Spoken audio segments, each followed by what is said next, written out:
दोस्तों नमस्कार, स्वागत है आप सभी का। एक बार पुनः आप सुनना शुरू कर चुके हैं मेरी किताब 5 सूत्र 55 में बचपन के ऑडियो फॉर्मेट में।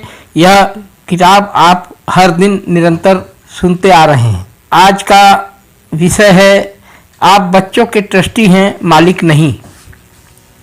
इस संसार में बच्चे का आगमन आपके माध्यम से होता है, उसे लाने वाले आप नहीं हैं। अगर आप यह मानते हैं कि बच्चे आपकी संपत्ति हैं, तो आप अनादर कर रहे हैं इस सृष्टि और सृष्टा दोनों का। आप बच्चों को भविष्य के निवेश की तरह नहीं देख सकते हैं। यदि गंभीरता से देखें तो बच्चे को माता पिता की ज़रूरत नहीं है, उसे संरक्षक की ज़रूरत है। हम जबरन ही माता पिता बनने का निरर्थक प्रयास करने लग जाते हैं। अगर आप दुनिया के लिए कुछ बेहतर बनाना चाहते हैं तो यह तो आप स्वीकार करेंगे कि वह आपसे बेहतर होना चाहिए। यदि बच्चे को ही लें, यह तो आपकी भी मंशा होगी कि कम से कम वह आपसे एक कदम तो आगे निकले। यदि आप उसे भी अपने जैसा बनाना चाहते हैं तो दोबारा उसी बकवास का क्या मतलब। आपको यह समझना होगा कि आपके बच्चे में कोई न कोई नैसर्गिक प्रतिभा के साथ ही इस संसार में भेजा गया है। आप उस पर अपनी मर्जी न थोपें, बल्कि उसे सहज भाव से विकसित होने के लिए संरक्षात्मक माहौल तैयार करने में अपनी ऊर्जा को लगाएं। आज के माता पिता के लिए बच्चे शानदार श्रोता हैं। अपनी धौंस जमाने के लिए सबसे अच्छी जगह बच्चे ही हैं। हर माँ बाप पूरे समय बच्चों पर अनचाहा ज्ञान उड़ेलते रहते हैं। बाहर तो कोई उनकी बात सुनता नहीं है। बच्चा लगभग 12 वर्ष का होते तक तो सुनता भी है, क्योंकि तब कोई विकल्प भी उसके पास नहीं होता है।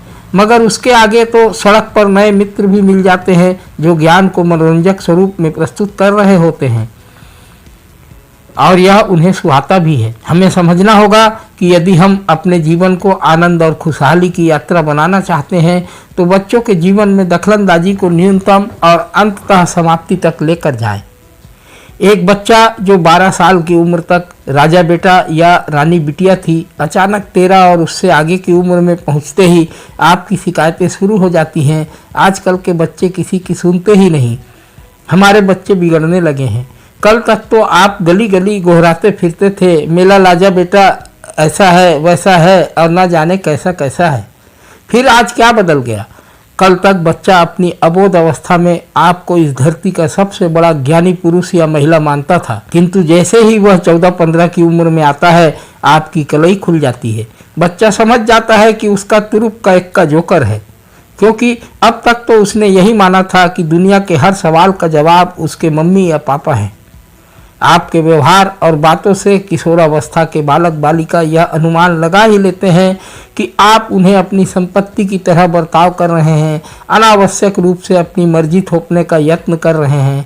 बच्चा यह जानकर गहरी निराशा में आ जाता है कि आप अपनी अधूरी इच्छाओं की पूर्ति का साधन उसे मान रहे हैं। आप अपने सपनों का सम्मान करना छोड़कर अपने खंडित सपनों को उस पर थोपने लग जाते हैं।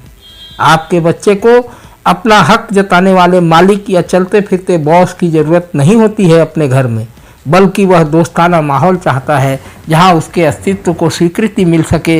यही वह समय होता है जब घर के बाहर सड़क पर मिलने वाले दोस्तों का साथ उसे सुहाने लगता है। आप कहते हैं बच्चे बिगड़ने लगे हैं, जबकि वास्तविकता तो यह है कि बच्चे आपकी असलियत को देखने और समझने लगे हैं। तो दोस्तों, एक बार पुनः आपसे आग्रह, अगर आपने अब तक मेरे चैनल को सब्सक्राइब नहीं किया है तो तत्काल सब्सक्राइब करें, बेल आइकन को दबाएं ताकि समय पर आपको नए वीडियो की नोटिफिकेशन मिलती रहे। फेसबुक पेज पर यदि आप यह ऑडियो सुन रहे हैं तो पेज को लाइक करें।